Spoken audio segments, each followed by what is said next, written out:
he's not coming back. Gina Carano is not coming back to Star Wars. She's done. a lost cause. That bridge has been burned. So that character's out of the question. So like, what characters do we have that are connected to Mando that could even possibly die on the good guy's side in this movie?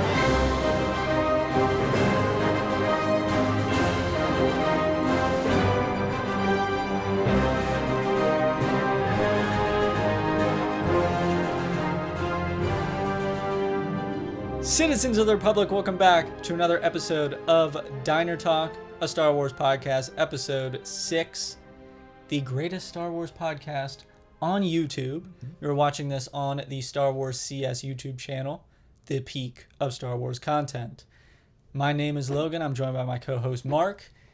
In today's episode, we've got a few things for you guys. The main big topic that we're going to be talking about is The Mandalorian. Obviously, we got the Mandalorian and Grogu trailer, so we will be talking about that. But the main discussion is about The Mandalorian as a series. And then towards the end of the podcast, we'll do a little bit of Overrated Underrated, and that'll pretty much end it off. So, the main question that we have for the podcast today, in, what was that, episode 4, when we were in the car, we talked about the sequels. We had a question that kind of drove the entire conversation. The question for today is, has The Mandalorian lost its spark?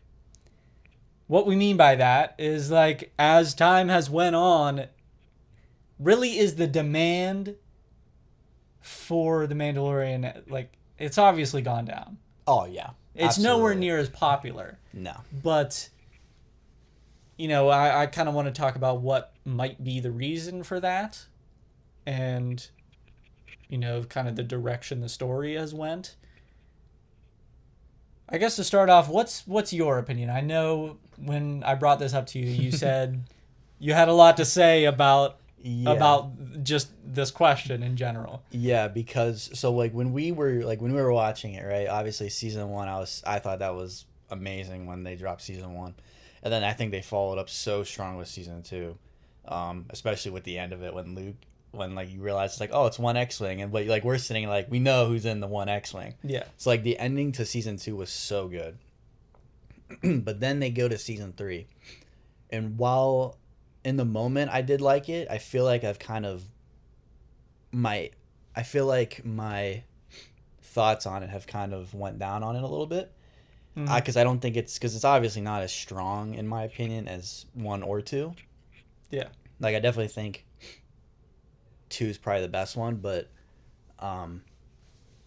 just in general over time I still like the Mandalorian, obviously, as a character, and obviously I love Grogu as well.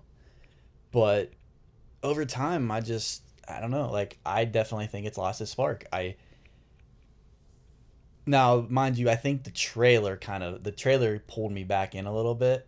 I think that did for a lot of people. Yeah, because of just how what you see in the trailer, and Grogu, you could tell he's growing as a character, right? They're not keeping him stagnant, which is good as well. But I don't know, it might be, I don't know if it's too little too late. I just wish they would have done it maybe a couple years earlier, the movie, because I feel like instead of season 3, maybe you jump into the movie. But at least that's my opinion. I feel like maybe they shouldn't have done season 3 and then instead worked on the movie and capitalized off of season 2.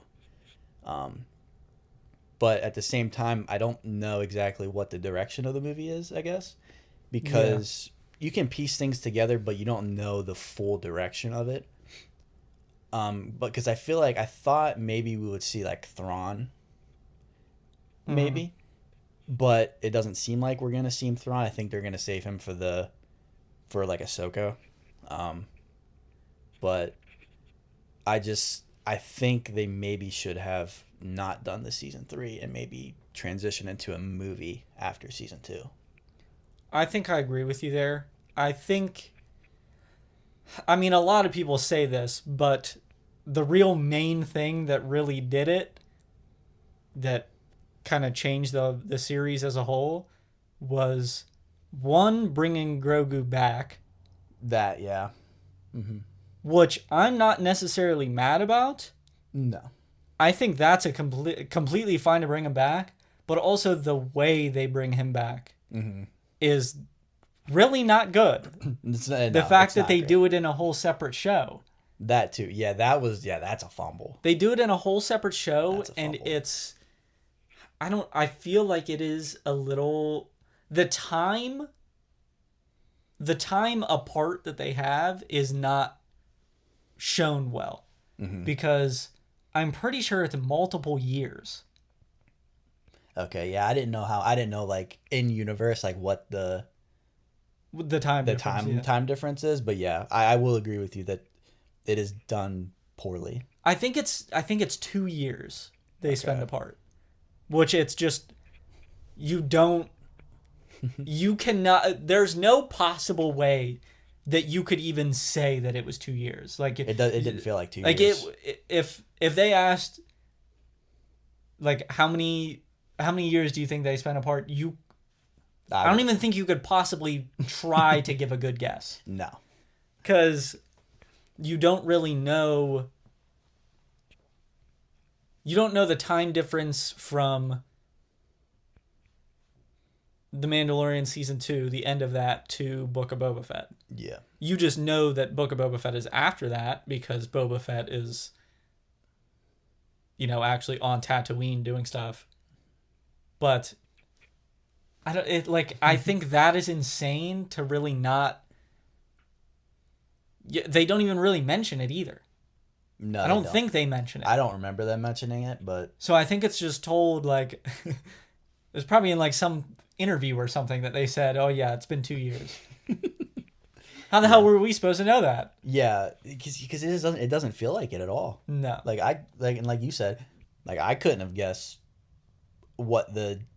how long they were apart because it didn't feel like that long. Yeah, I think keeping Grogu in the story makes complete sense. Yeah. I think a lot of people didn't want that to happen. Like, moving on to a season 3, they didn't want Grogu involved. They felt like that story was over. But literally from the start, Mando's story is with Grogu. Yeah, exactly. So I feel like you have to keep him involved. I agree. Yeah. I like the idea of, like, what they're trying to do in season 3. I don't know if I like exactly how they go about it, but I don't know. I don't think season 3 is horrible, but I think there are some episodes in there that are just weak. Oh yeah. Especially compared to the other 2 seasons. Yeah. And they have the whole episode of showing a lot of the New Republic. Yeah. I don't even think Mando's in that episode. I think it's actually fully Dr. Pershing. I believe that's his name. Might be. Yeah. I believe it's Pershing as well. But like, I think least most of it is. Yeah, a very large majority of that episode is him and just showing a lot of the New Republic, which they use the beginning of that episode to show like the remnants of the Imperials that are working together. Yeah. They tease Thrawn in that. But like they use the very start of the episode, that's what that's used for.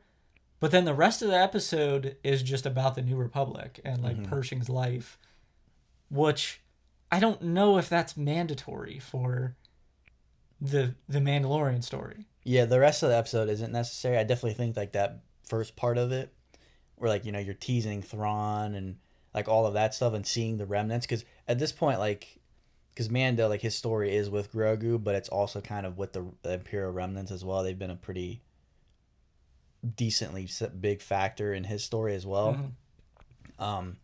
But yeah, like that episode, like most of it isn't necessary. I feel Yeah, like. I like the episode. I think it's a good I like what episode. happens in it. Yeah, I think it's a good but it's episode. not necessary for what's going on in the story. It's world building for the for like the entire universe, not for the show. Yeah. That world building isn't necessary for this show. At least I think. Yeah. But I wanted to ask you. This is. We could turn this into a lot of different discussions, but True. A question I wanted to ask you: what season do you think is better, 1 or 2? I think this is a tough decision. It's tough, but I think the highs in season 2 might be a tad higher for me, because I think like the Dark Troopers are sweet. And that's like a really cool thing that they introduced. I think, obviously, I'm a big fan of Moff Gideon as a villain. I think he was a really cool, especially throughout that season. I think he was a really cool villain. And them, like the whole goal of the Empire was to get Grogu, right? And I think Boba Fett was really cool in season 2, especially when he got his armor back. I forget what episode it was. But I believe that's episode because it was like towards the 6. Yeah, it was like towards the end, and he was going crazy. Like seeing him back was awesome. And that's kind of how they Boba and Mando get intertwined within each other's stories. Mando getting the dark saber, like I think that armor with the dark saber is so sweet. It just flows so well together. And then obviously seeing Luke Skywalker just going ham, like that's like in my mind, like that's Luke Skywalker. Yeah. So yeah, like those types of highs in season 2, I think outweigh season 1 slightly for me. But like, I mean, season 1's also like peak, like when they're trapped, like towards the end of the season when they're trapped in that building and Moff Gideon's outside and they have to try to like fight their way out of it, and then the Mandalorians who like left because they thought like because they got ran out of their like hideout, and then they came back to help Mando. Well, that was episode 3. Oh, was it? Yes. Oh, that's the final right. episode. That's right. It's when they send in the flamethrower trooper, and Grogu holds the fire back. That was tough. And then they go to escape through like the sewers, but then That's IG-11 takes his helmet off and everything. So yeah, and IG-11 sacrificed too, like in that season. I mean, like that was kinda cool. Like there's so many highs in both seasons for me, but I think I would go season 2. I might go season 1, bro. I'm with you that it's tough. Yeah. I think season one is more consistent, and the highs have to do with the Mandalorian. True. Whereas I feel like a lot of the highs in season 2 rely on other characters. True. Like Luke or Boba Fett or even Ahsoka. Yeah, Ahsoka. Yeah. Then they reveal Bo-Katan being back in that season. That's true, yeah. Like I feel like it relies so much on I don't want to say cameos, but they are cameos. But they are, meaningful to the story. Yeah, absolutely. And make sense for the story. Yeah. But season 1 just is like... Season 1 is what I think a lot of people wanted out of the show. Because it felt like its own thing. Yeah. But the thing is, once you bring in a Force user, which they do that in the first episode, they that's literally what they waste no time. What the story was is bringing in a Force user. Once you do that, then I feel like you open the door for a lot of other possibilities that would include characters that we already know. Yeah, exactly. Yeah. But I don't. like season 2, the second to last episode with where they bring back Bill Burr Oh yeah. and they blow up all the Rhydonium and everything. Like that whole episode, that is like a really good episode that doesn't include Ahsoka, Luke, Yeah. Boba. Like, Yeah. I mean, Boba's in the episode, but he's not like the focal point of it. And Yeah. I think that episode gives the most feeling of season 1. Mm-hmm. Yeah. And the I believe in season 1 when they were infiltrating that Mando and Bill Burr were infiltrating the like Imperial like The prison ship, the New Republic. Yeah, New like Republic that prison was ship. sweet. That was sweet Mhm. a lot. I really enjoyed that a lot. Season 3 is just like I think it was trying to go too many places. Mm-hmm. Because you've got like, you know, they turn Navarro into a better place, Mm-hmm. and then a pirate comes along. What's his name? Gorian Shard. Yeah. They bring Gorian Shard in just to like, I don't know. I don't really know what the purpose of that episode was. like, I don't know. like just to show that like Mando can still fend for himself. I guess. I don't know. Yeah, it was weird. Like I don't know how necessary that episode really is. And then he goes and finds the rest of the Mandalorian. Like so much of the season is spent trying to convince the rest of the Mandalorians that Bo-Katan is a fine leader for the Mandalorians and trying to get the Mandalorians to go back to Mandalore. Yeah. It just feels like I feel like they kind of did something like that before though, like in Rebels and stuff. Like when she was kind of rallying, like they were trying to rally all the remaining clans together. It just felt like a redo of that. But one of the cool things was in season 3 was the mythosaur and the water. If you remember that episode, That's what I'm hoping they actually have it be a thing in the movie. I really hope so because that was sweet. Like because they tease it, like they literally show it. I think it would be a horrible like miss if they really showed that in season 3 and then it just never happens. They just never bring it back. Dude, that would be so cool if they brought it back in the movie. That would be awesome. The thing is, in season 3, I think obviously Bo-Katan becoming the leader of the Mandalorians again is a big talking point because a lot of people don't think it should happen because she already failed. They don't like her. And then the whole season is like trying to convince them to like her. Yeah. But at that point, who else would you choose? Yeah, you don't choose Mando. Well, he doesn't even want to do it anyway because that's not like and he shouldn't want to. Exactly, because that's just not who he is. Like he's not a leader. Exactly. Yeah, so it definitely shouldn't be him. And like you said, who else? Like I don't know. The only other one could be the armorer. But like I guess, yeah. Like that's the only one that maybe makes sense. Yeah. But she's not like that kind of character. Yeah, like Bo-Katan's definitely like the most out of those. Well, not even just because Mando doesn't need to be a leader for the Mandalorians, but she's definitely like the most like. I guess she was just born to lead. I guess is what I'm trying to say. Like the most natural leader out of everybody that was there.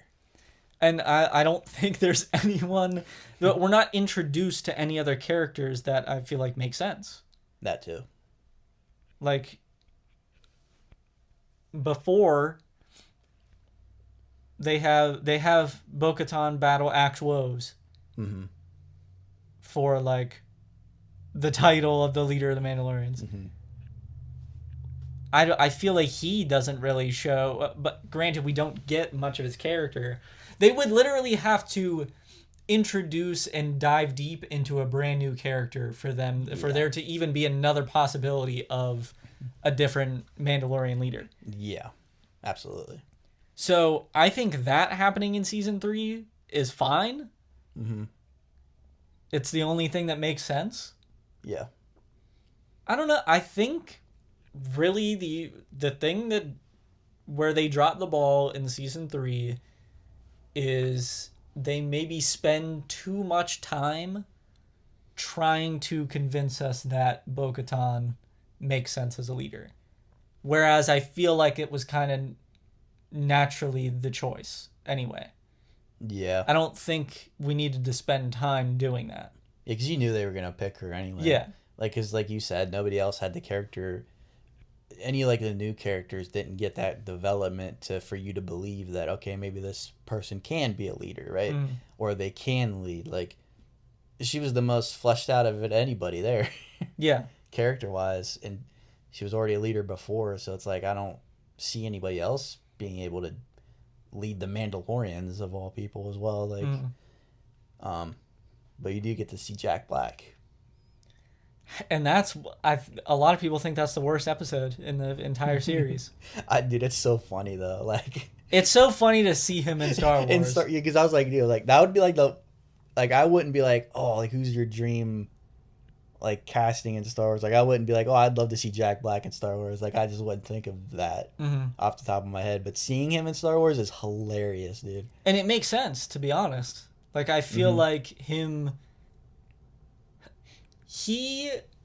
If they did his character in Clone Wars, no one would bat an eye. No. Because it fits the tone of that. Yes. They completely changed the tone of The Mandalorian from season 1 to season 3. I think that's another problem that it suffers from, I feel like. Definitely. So having Jack Black be in that, just like, it's a complete tonal shift, and at least if you compare season 3 to season 1, it doesn't make sense. But season 3 is like it's a completely different thing. Like they really do change the whole tone of the show. Yeah. So it makes sense in the context of season 3, but not in context of the entire series. The show, yeah, the show itself, yeah. One thing I want to look this up real quick, because it's gonna bother me if I don't 100% make sure. But in that episode, that's when they go after like the super battle droid. Oh, that's like Rogue. Yeah. I want to make sure. Okay, yeah. I don't understand. I think this is. Actually, I'll pull the picture back up to show you. Okay. But it's maybe a product of Dave Filoni. But I'll pop this picture up on the screen. Why is this super battle droid? Why is it the look of a Clone Wars super battle droid and not the live action one that we already have? I forgot about that. It looks very much like the Clone Wars like it's one. Big and beefy, not like I don't quite understand why, when we already have live action designs of certain things, why we feel the need to try to adapt the Clone Wars look of it. Yeah. Because it kind of like unimmerses you too, because it doesn't look anything like. It's not consistent. What you've seen in live action already in the prequels. Like, it looks completely different because it looks like the Clone Wars one, which I'm fine with the Clone Wars one looking different because it's an animation style, not live action. So it's going to be completely different. But in live action, I feel like you need to have that consistency. And the Clone Wars animation style is so exaggerated. Oh yeah. Like people always make fun of like the way Count Dooku looks, where he's got like the super sharp features. So they take like Christopher Lee and like stretch out his features to look like Count Dooku. Yeah. But like that's just what the Clone Wars art style is, and at least was, especially early Clone Wars. Yeah, like the beards were so sharp. Yeah. Like Obi-Wan's beard was like super sharp. Exactly. Like, but like you said, that's how it's supposed to be. Yeah. Like, that's how it was intended. But so I don't understand why when we like bring something from Clone Wars to live action, like they want to adapt it and make it look like it did in Clone Wars. That's not Clone Wars is an exaggeration. You can't make it look they did the same thing with Ahsoka, bringing her to live action. Instead of making her look like live action Shakti, they made her look like Clone Wars Ahsoka. Like they don't make her look like Rebels, the end of Rebels Ahsoka, or just any point in Rebels Ahsoka. Yeah. They just go back to her Clone Wars look. And it's like, you have done a look like Rebels Ahsoka in live action before. Yeah. Like so why are we going backwards? I think that's why at this point there's so many like animated characters and animated things that I don't even want them to adapt to live action. Because we're just continuously doing this thing where we're like ruining the looks of things because we want to bring it to live action. Yeah, I would agree. That's such like a nitpick with the Super Battle Droid to like nitpick the Mandalorian. Yeah. But it's just it's one of those things where I don't understand the thought process behind it. Yeah, it's not like you don't need to change that. No. Like there's really no point in changing that. I feel like just keep the prequel look of it from live action. Like I don't know, it's an unnecessary change. It just didn't need to be changed. And it's not like they started including these things because they know people like the prequels now. Yeah. And they like Clone Wars and everything. So I would love to whoever thought of this idea, I want to know like what the thought process was. Yeah. Of like, oh, what does a Super Battle Droid look like? Did they just like type in Super Battle Droid on Google and that was the first thing that Clone Wars ones popped up instead of the live action ones? Yeah. That's not possible because I just looked it up and it showed me prequel ones before. I typed in Super Battle Droid Mandalorian and it showed me that Revenge of the Sith one first, like the Revenge of the Sith Attack of the Clones one. It showed me those ones first, and that's not even the one that's in the Mandalorian. That's hilarious. So like, whose idea was it to make it the fucking Clone Wars look? That's just something I need to know because I like. You want to ask him why? Yeah, I want to ask him why because it's such like a. It's not something that it seems like I'm very upset over it because I'm getting animated here, yes. But like, it's not something that really upsets me. It didn't upset me when I watched the episode, but it's just such a weird decision. And I think those types of decisions affect other decisions that are made. Yeah. Where they're like, oh, like Ahsoka. Okay, well, yeah, she looks different in Rebels, but she looks like this in Clone Wars, so let's just make her look like she did in Clone Wars. What's the difference? I don't know, man. There's a pretty big difference. There's a pretty big difference, dude. Very big difference. Very big difference. I don't know if that's the reason. They're like, oh, I mean, yeah, Super Battle Droids just look more menacing in Clone Wars, so let's just make it look like that. Yeah. What's the big deal? Well, I don't know, man. It's almost like they've already had the look of the Super Battle, and they can't say that it's like. I can almost guarantee that like. The explanation would be that it's like a different model of Super Battle Droid. Oh, that's probably, yeah. But like, you're going to tell me they had one model in Attack of the Clones, and then they go into Clone Wars and it's a different model. and then they go to Revenge of the Sith and it's back to the old model. Like you can't that can't be an excuse. That doesn't make any sense then, yeah. So I don't know. That was a weird topic to get on and harp on Yeah. that long, but I felt like that was just something that Just doesn't make sense. yeah, and one of those decisions where like it just seemed like they got to season 3 and they were being a little lazy with it. I think that's a lazy decision. Yeah. Yeah, and that season didn't feel, and it like, I guess the laziness kind of ties into the whole season, I feel like, kind of, because I feel like it's not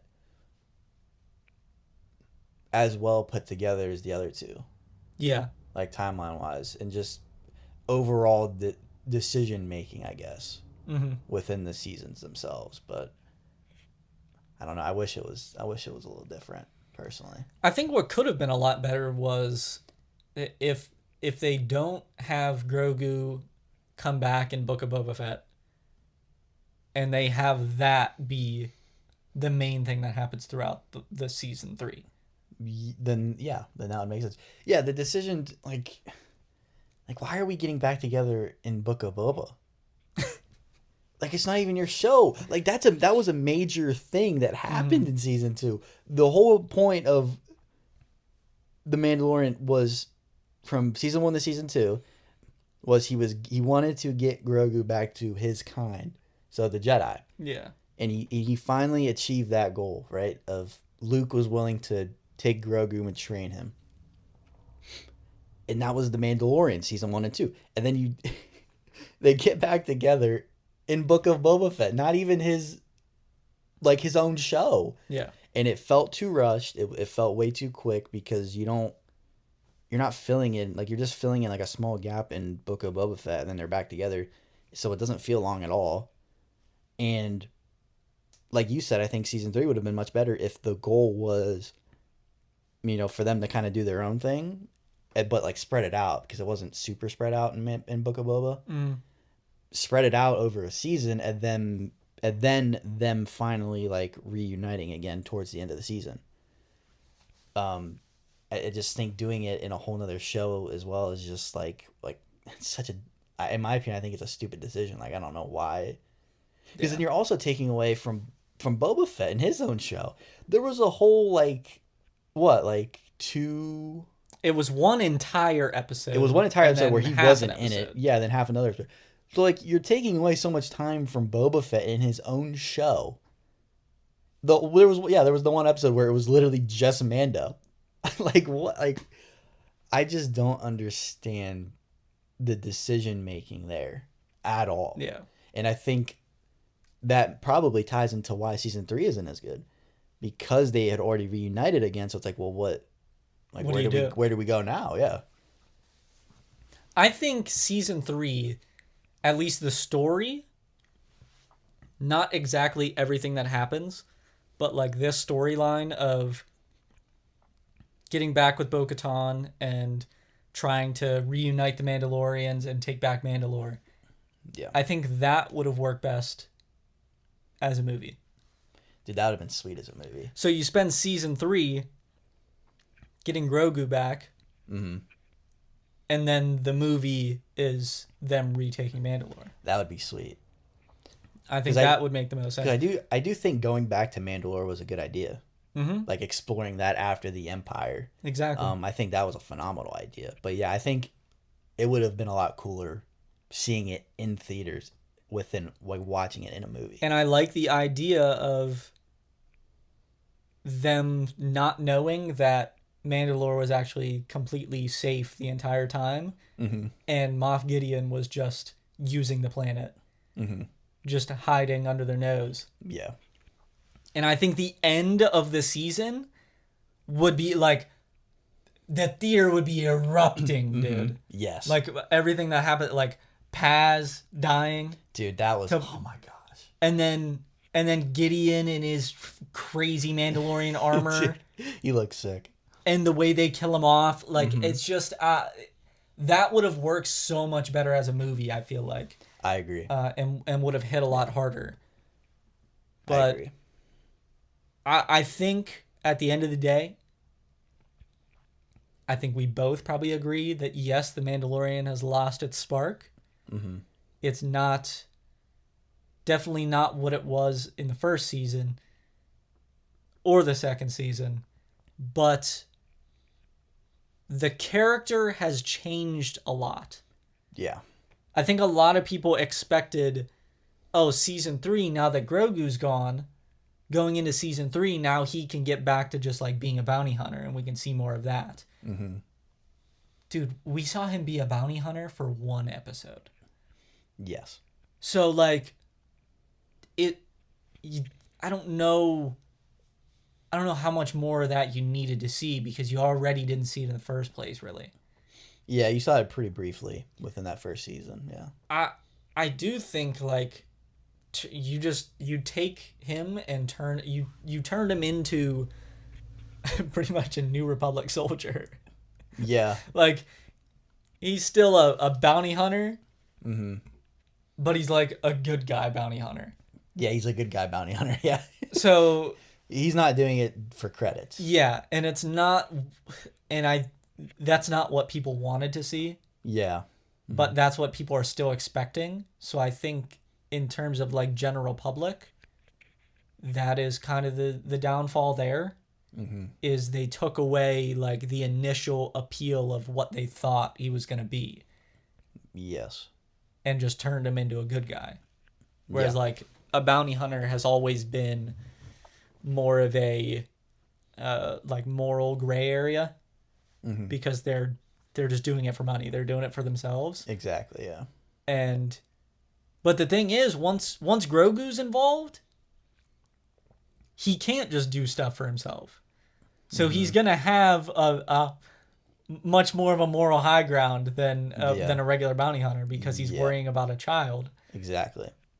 So, and him being Mandalorian, he's not just like some random bounty hunter. He's Mandalorian. So him, and he is a foundling himself. Mm-hmm. So he feels that much more connected to Grogu. So like, I don't think, like after he finds Grogu, he doesn't work as an actual bounty hunter. His character just wouldn't work as one. I don't think. No, I don't think so either at this point. Well, even after the first season, it's like you showed him for 1 episode being the bounty hunter, but then he, like you said with, Grogu being a foundling, I mean, essentially, and him being a foundling as well, himself, Mando. Mm-hmm. Yeah, like I just think that kind of ties into his character pretty well. Yeah. Also, because that's how he grew up.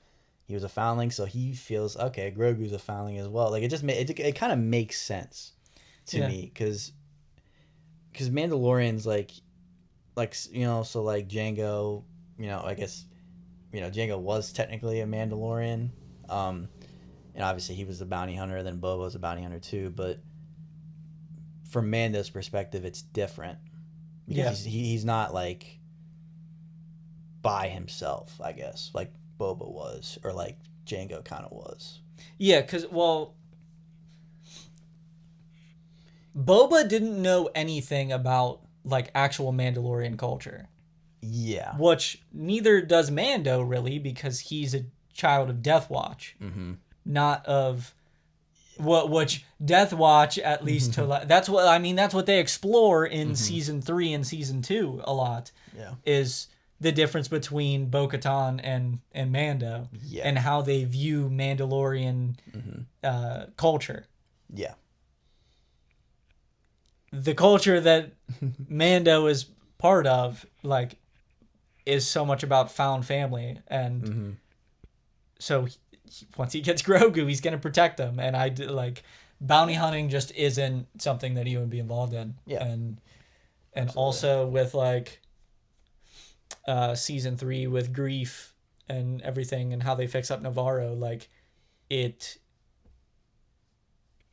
he knows that he like has a place to stay, so he has a child to take care of instead of going out, and he doesn't have to go out and do anything. He could just stay on Navarro and live out their life. Yeah. And he knows that, so like that's what he's trying to do in season 3. He's trying to help Bo-Katan take back Mandalore, and because he only wants to go to Mandalore to bathe in the waters. In the waters, yep. That's the only reason he wants to go. Yeah, that was the whole point of him going. Yeah, he really doesn't give a fuck about reuniting the Mandalorians. He just knows that that's what he has to do to be able to get to Mandalore, to get to the waters, to bathe. Yes, exactly. So like, Mando like still looks out for himself, but not in a way that a normal bounty hunter would, because he's not a normal bounty hunter. He's a Mandalorian as well. Yes. So I don't think him like a season 3 where he just like goes back to being a bounty hunter. That's just not. It's not in his character. Like him having Grogu is like that is the story. That's the story of the Mandalorian. Yeah, and it pretty much always has been. So, but I do think it's funny though. Like I just thought about it. Like imagine like you're like a casual watcher, right? And you watch season 1 and 2 because like you heard good things about season 1, and you're like, oh wow, this is really good. And you're like, okay, let me jump into season 3. It's like, why is Grogu here? Exactly. Because you don't want. Because if you're a casual, like you're probably not gonna watch Book of Boba Fett. Mm-hmm. So if you jump into season 3 and you see Grogu again, it's like, dude, what happened? Yeah. Like that's another just confusing. Like why do that? Yeah, that decision making is horrible.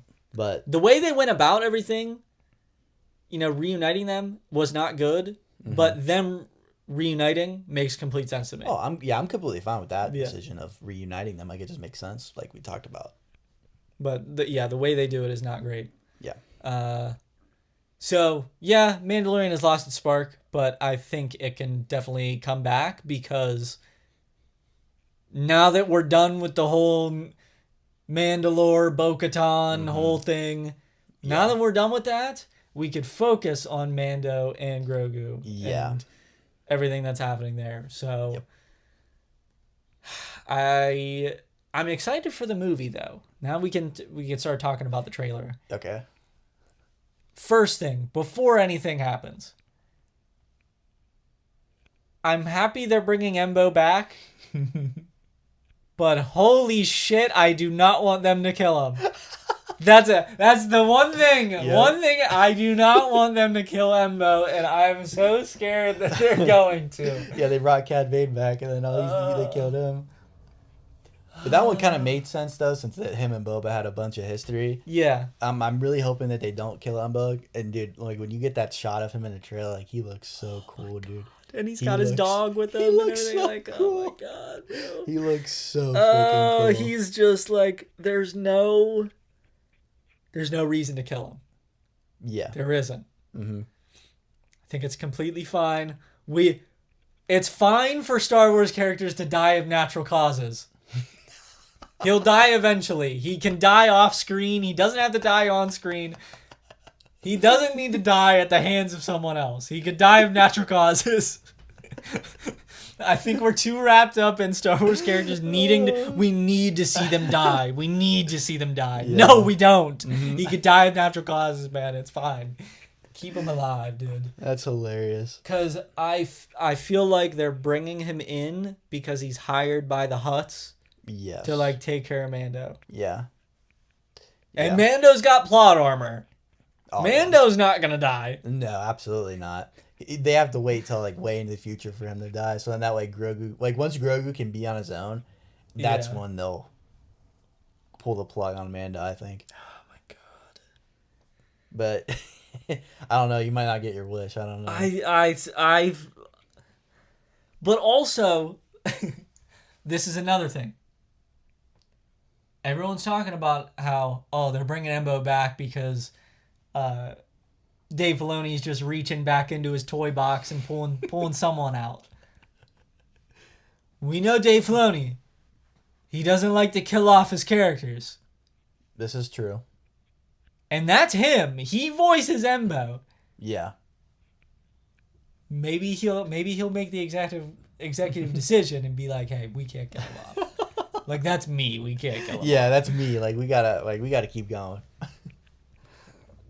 Oh my god. I don't even care about anything else in the trailer. If Embo dies in the movie, I'm walking out, bro. Yeah. I'm not actually walking out, but I'm gonna want to. You're gonna walk out mentally. Like, in your head, you're going to visualize yourself walking out of the theater when it happens. But you're still going to be seated. When we record the episode, right after we watch the movie, when we're in the car recording the podcast episode, if Embo dies in the movie, that's the first thing I'm talking about, and I'm crashing the fuck out. That might be a generational crash out. That might be a generational crash out. Oh, God. I'm terrified of it. I'm terrified of it because ever since seeing him in Clone Wars, like, Embo has been one of my favorite characters, just purely off of aura. That's very valid. Purely off of aura. That's very valid. So, like, if I see him die, I'd be devastated. Do you like the idea of, like, bringing the Hutts into the story again and having it be more of, like, that side of the criminal underworld, sort of? Honestly, I might say yeah, because, like, seeing it in live action is pretty cool. Like, I think having live action Hutts trying to gain as much power as they possibly can within the underworld is, like, really, really cool. And obviously, like, I think the Hutts are really cool as well, like, because they're just, like, you know, they don't care about nothing. Like, they just want as much power and control as they can get. So, like, you know that's what they're going to do in the movie. But I do like that direction. I don't know if they're going to include, like, anybody. I mean, obviously, like, the Remnants are in, because they were in the trailer. Yeah. So obviously they'll play a factor too, I'm sure. But I'm hoping maybe they include, like, somebody else in the mix. Maybe I think that would also be really cool. To just try to have as much conflict as you possibly can within the underworld, because I think that's, like, why wouldn't you want to try to capitalize after the Empire falls? Like, I would think all of these factions would just be at war with each other. Yeah. The whole time after the Empire falls. And I think that's what they're, like, bringing Mando into it for, is, like, Mando is kind of this, like I said, he's basically a New Republic soldier at this point. So, like, he's kind of like a contractor. Like, he's doing contract work for the New Republic instead of the Hutts. Exactly. Yeah. It seems like for some reason the Hutts want his head. And whether that is because, like, the New Republic is wanting him to go out and try to, like, eliminate this threat. Or what. But I think that would be a cool concept, is the New Republic wants to try to get control of whatever the Hutts are doing and all of that's going on. Or the New Republic is trying to get Mando to take care of the Remnants, but for some specific reason, whether that be, like, something that happened with Boba, with, like, how he's taken control of Mos Eisley, and everything, and taking over for Jabba. Maybe they feel some way about that, and they know Mando is involved in that, so then they go after Mando. I don't know. I think there's a bunch of different ways that they could go about it that would be interesting. I don't know what... I mean, we said this, Mando's not going to die. Yeah, no way. But, like, I'm curious what the stakes will be. You know? That too, yeah. Because I think that's something that is not going to be felt very much. At least I'm not going to feel it. Like, they're not going to kill Mando, and they're not going to kill Grogu. Yeah. So what are the stakes? That's an interesting question, because like, from the trailer, like, I don't really know. Like, what the stakes would be. And even just thinking about, like, maybe the direction they go in with the movie, I don't know what really the stakes are. Because, like, if you're going to be like, oh, well, if you say, like, it's going to be, like, the Hutts or the Remnants rising to power again, like, that doesn't really... I don't know if that makes total sense. Yeah, I don't know if there's stakes for the good guys. Yeah, because you don't... Because I don't know... Like, I just feel like the New Republic's going to come out on top.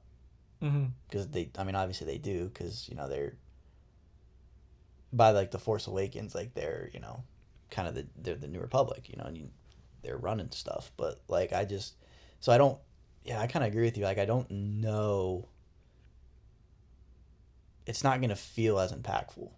Yeah, like you said, like I just don't know what they're gonna do. It just doesn't make sense. I don't know. Yeah, I don't know what the stakes could be to like make it feel like the good guys are actually like there's actually a world that someone could die. Yeah. And it's like you're being introduced to like the new like Sigourney Weaver. She is like the New Republic woman that is kind of like getting Mando to go on these missions. Yeah. You're introducing her. Zeb is coming into the movie. Yeah. They're not going to kill Zeb. No. If Zeb had already reunited with the Phoenix Squad and everything, then maybe I would have been like, okay, Zeb could possibly die. Yeah. The fact that they haven't done that yet, Zeb's not going to die. Yeah, he has to reunite with them. Yeah. He has to. So there's no, I don't think there's any world that Zeb dies. Yeah. Grogu's not going to die. Mando's not going to die. Is Sigourney Weaver going to die? I don't know. Am I going to care? Because we're being introduced to her in this movie. I don't know if I really have much of a connection to that. No. Is... It's not looking good for Embo. No, it's not looking good for Embo. It's not looking good for anyone on the bad guy side. No one... All the good guys have plot armor. Like, insane plot armor. Mm-hmm. So... Yes. I don't know. We don't see it in the trailer, so like... Do they bring Boba Fett back into the mix? Do they bring any of the Mandalorians back into the mix? That would be my only thought, is like you would bring in someone like that, because like they could kill Boba. I could see that. I don't know. I don't think it would be great, because I think Boba as a character and Tamara Morrison deserves another shot at being Boba Fett in his own show. Absolutely, yeah. But I think I could see that as being a possible death. Grief's already dead. Yeah. Well, actually, is he? Yes. I believe he is. Well, because obviously... obviously he's dead in real life. Yeah. So I think... I'm pretty sure in the season 3, I'm pretty sure they... I think he died in the season 3, I'm pretty sure. Did he? I think. Let me look it up. I'm actually curious now. Because I thought... Let me see. Because he died after. He died after season 3. Is he dead? Oh, no, he doesn't.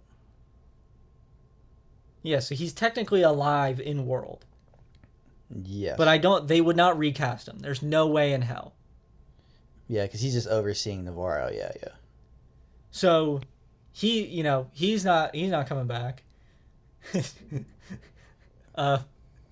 Gina Carano's not coming back to Star Wars. She's a lost cause. That bridge has been burned. so that character's out of the question. So like, what characters do we have that are connected to Mando that could even possibly die on the good guy's side in this movie? Dude, I have no idea. I don't know. I don't know what the stakes are gonna be, and that's why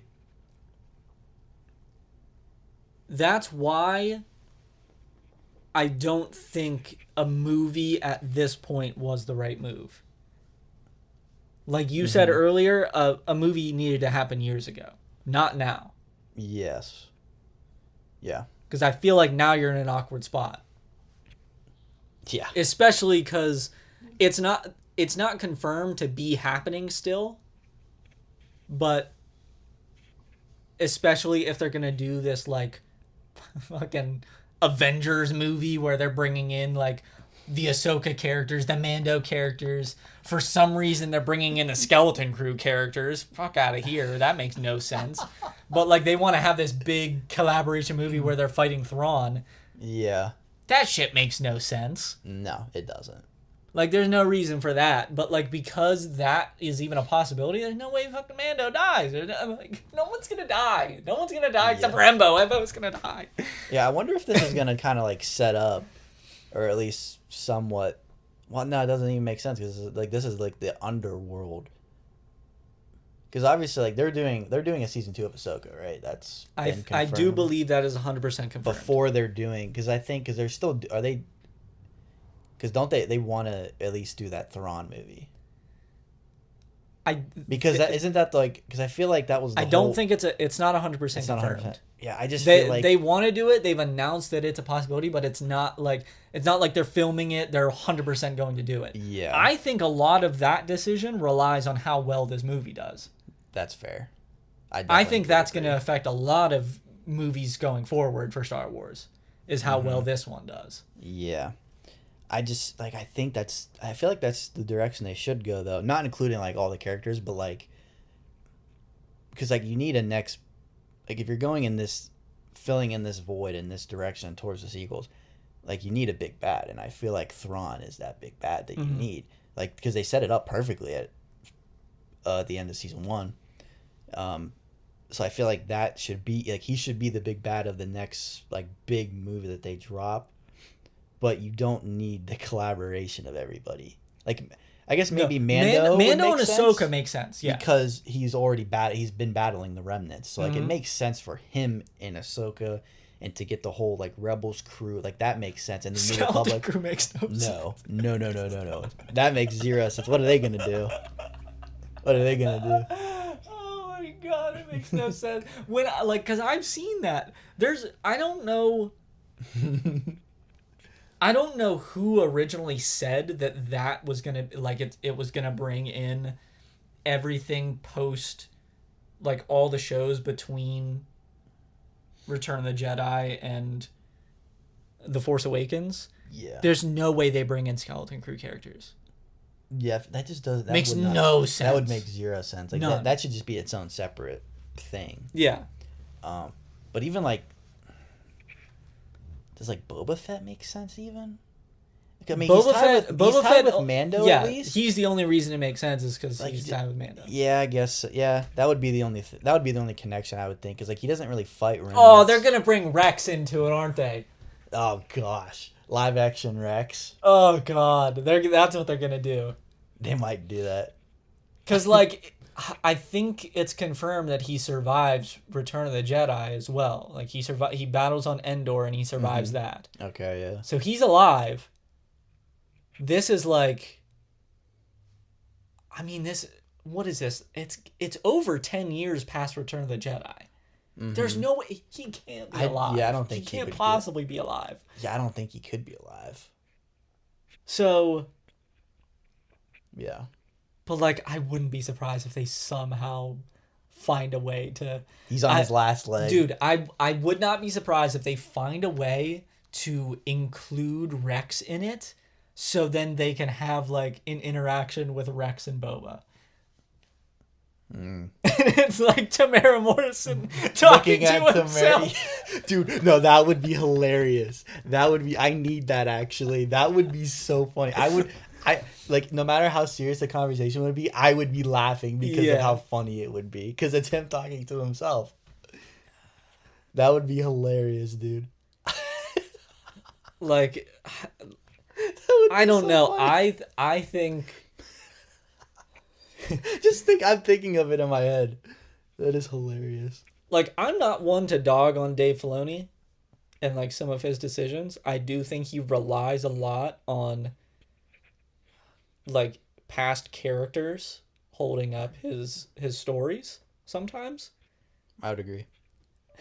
But I wouldn't put it past him to somehow bring Rex into it. Yeah. I wouldn't be surprised. Yeah. I definitely feel he does do that a little bit, in my opinion. Like, he definitely relies on some of his characters from the Clone Wars. And I feel like he includes them a bit too much. I mean, he literally kept Ahsoka alive. Yeah. He could not could not kill his own creation. So he kept her alive in Rebels. So then she could continue to be and stuff. Yeah. Yeah. He definitely relies on his characters a lot. And doesn't want to kill him off like you said.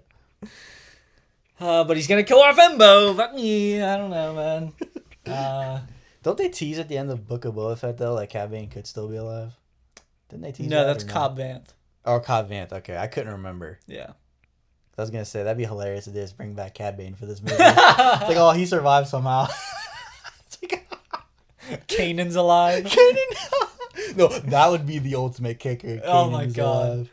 That's the thing. The thing is, though, Freddie Prinze Jr. He won't do it. Hell no. He would never in a million years. They would never. He doesn't even want to do like flashback stuff. Oh yeah, no, he doesn't. Yeah, because he understands like it makes that much more of an impact if you literally never see him again. He's done. Yeah, he understands that. That's one thing that I respect a lot about him is absolutely. Yeah, he wouldn't. Because I'm sure they've probably hit him up. Yeah, I mean, he came back for Bad Batch for the little bit where he's younger.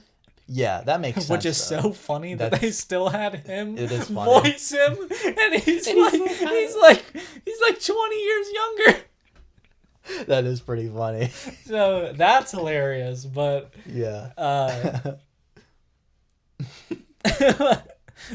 But he wouldn't do anything where it's like he's actually Kanan and interacting with Rebels characters and stuff like that. Like he wouldn't. No.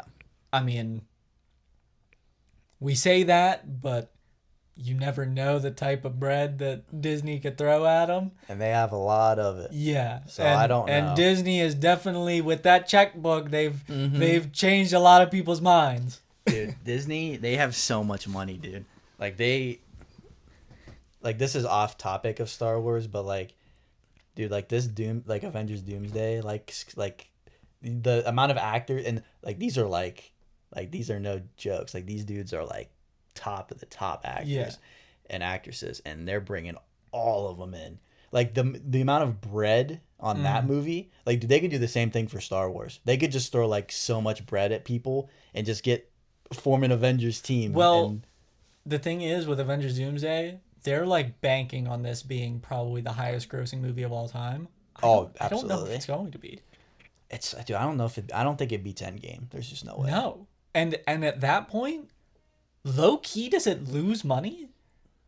I don't know if it loses, because I think it's still going to make a lot. But they're spending so much money on this damn movie. I think it's going to make a lot, but I don't, because I don't know exactly how much they're spending on this movie. I mean, I can only imagine the amount of money that they're putting into this. I mean, I wouldn't be surprised if they spent almost $1 billion on just paying the actors and actresses to be in this movie. Yes. Yeah. So. But yeah, they could do the same thing with Star Wars if they really wanted to. Yeah. I mean, you know that. I mean, Pedro Pascal at this point, like, you got to pay him a bag because he's in so much stuff at this point. He's so popular. Like, you have to throw him a bag. Yeah, but in season 3, they got away with literally never showing his face. So he actually really wasn't even there ever. He just did the voice. Yeah, he just did the voice. So you save some money. Yeah. Wow. I mean, I swear to God, if they kill Embo, I'm hurting someone. I've talked about that a million times. Yeah, that was the biggest, definitely. That, him and Zeb were the biggest kind of highlights for me. Yeah, because the rest of it is just like, it's a movie trailer. Exactly. Like you can't really bring much from it. Mm-hmm. We do see Rod of the Hutt grown up. That's sweet.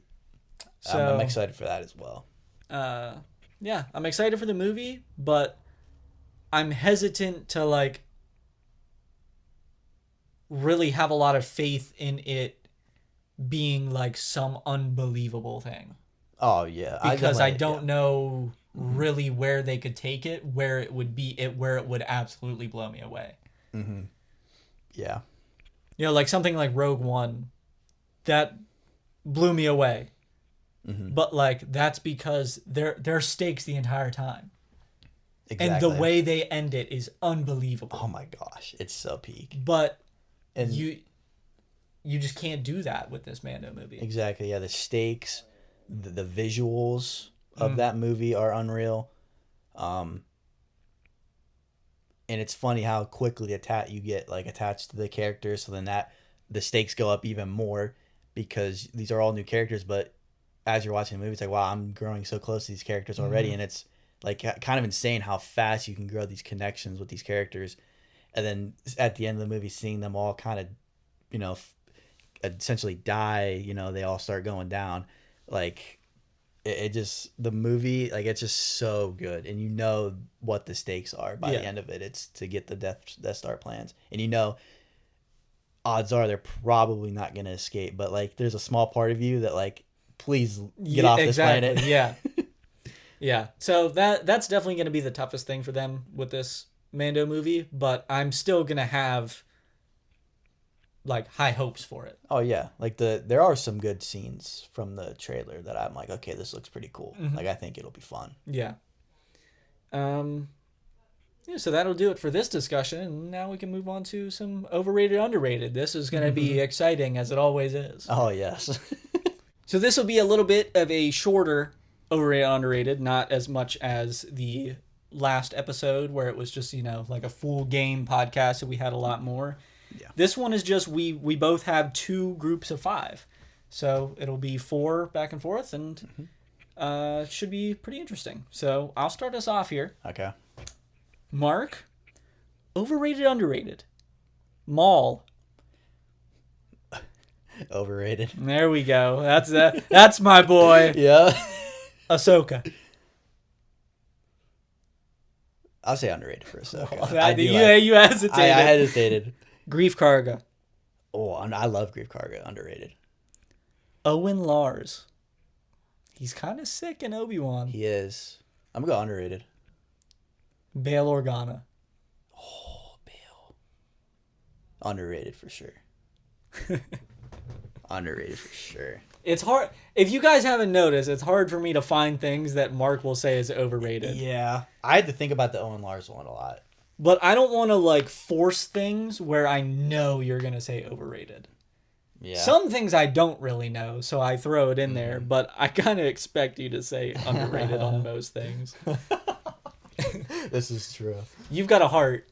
I don't. All right. All right, Logan. Overrated, underrated? The Acolyte's choreography. Underrated. It's the best part of it. Poe Dameron in episode 7.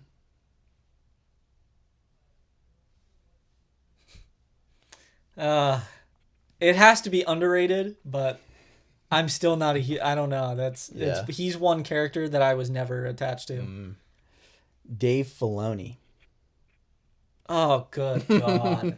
Oh, no. Go either way on this one. Oh, God, Mark.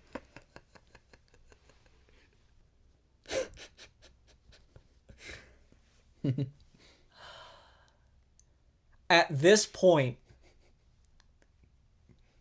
I think you have to... At this point, I think you have to say overrated. Boba Fett.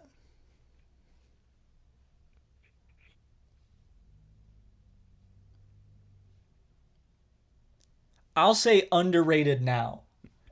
Fair. But before Book of Boba Fett, he was overrated. That's fair. And Star Wars Disney Plus shows, so all of them. Underrated. God, oh my God, bro. This guy, Mark, knows how to rage bait me. Because I'm so pissed, because, like, oh my God. That Dave Filoni one is so hard. That's why I want to explain it so bad. That's why I picked it, because I'm like, this is a tough one, because I don't even know what I would say. I'll say this, just as a small explanation, because this is going to be cut out of any short form anything. Yeah. So this is just for the podcast listeners. I'm saying overrated because I think a lot after Clone Wars, a lot of the things that have come out that have been really good aren't like actually his involvement. He's just like overseeing things. Yeah. Like Bad Batch is like an extension of Clone Wars and has like Clone Wars characters, but like he's not the writer of it. Like he's not in the writing room. Like he's not involved with that. Yeah. He's not involved with Skeleton Crew. He's definitely not involved with Andor.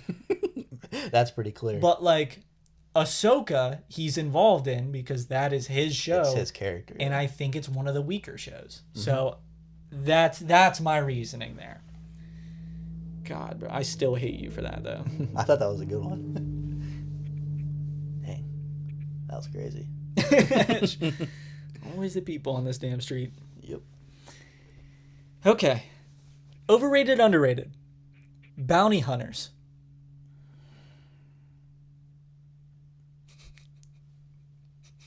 I'm an aura guy. You know this. You are an aura guy, and bounty hunters mostly have aura. Ooh. I'm an aura guy. I gotta go underrated. Pose X-Wing. Ooh. I really like it. Underrated. Hu Yang. Underrated. Duel of the Fates. You know what's funny? I have this on mine. Oh, come on.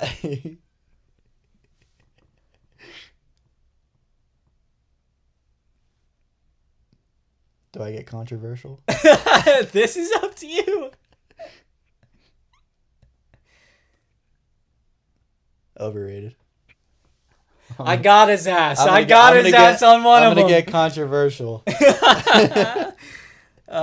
Camino. Underrated. I like Camino. I knew Duel of the Fates was going to be the one that I got you on. You gotta find a new one now.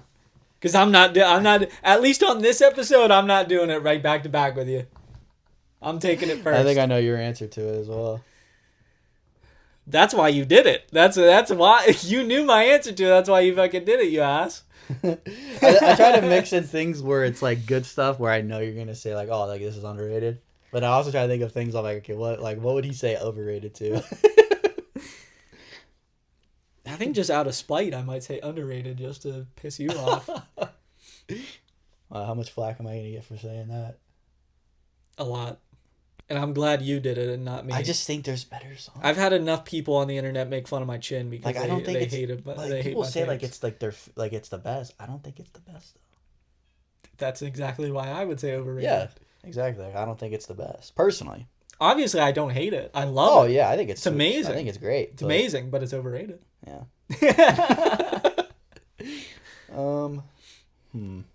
Now he's got to find another one and get me to say overrated so people on the internet hate me.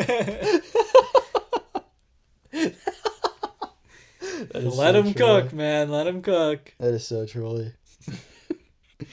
To all the people watching, I really hope that the mics have not picked up the absolute horrific sounds that my stomach has been making this entire episode. I know Mark's hearing it. I don't know if the mic is hearing it, but my stomach's going nuts. That is so trolly, dude. All right, Logan. Overrated, underrated? Ewok Hunt from Battlefront 2. Good one.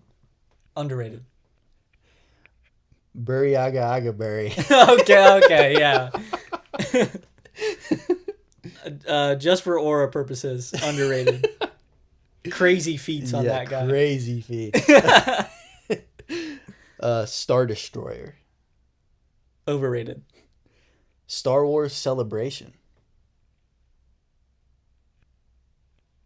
Underrated. And Star Wars lore videos. Overrated. That is 100% of Star Wars content is lore videos. I hate it. Holy shit! Make a damn trivia video. Make a trivia life, bro. I'll watch that. I don't care about a lore video. Because most of the time it's not even real. It's not even canon. So why am I watching the damn video? True. People only make Legends lore videos. I don't give a fuck about Legends, man. All right, I need to stop talking. Yeah, you're digging yourself a hole. Okay. Yeah, well, that's been Overrated Underrated. Hopefully you guys enjoyed that. Hopefully you guys enjoyed this entire episode. Let us know in the comments below what your thoughts are on, Mando and the trailer and everything to do with that. Let us know what you think about these episodes with where we come in with more of a set idea and topic to really hone in on. This one was just something that we wanted to do because the Mando and Grogu trailer came out, so it was going to be pretty prominent. Yeah, absolutely. So I was thinking about holding off on this episode until like right before the movie came out. Mm-hmm. But it felt good to have everything kind of all packed into one. And we could do this with all sorts of topics, different shows.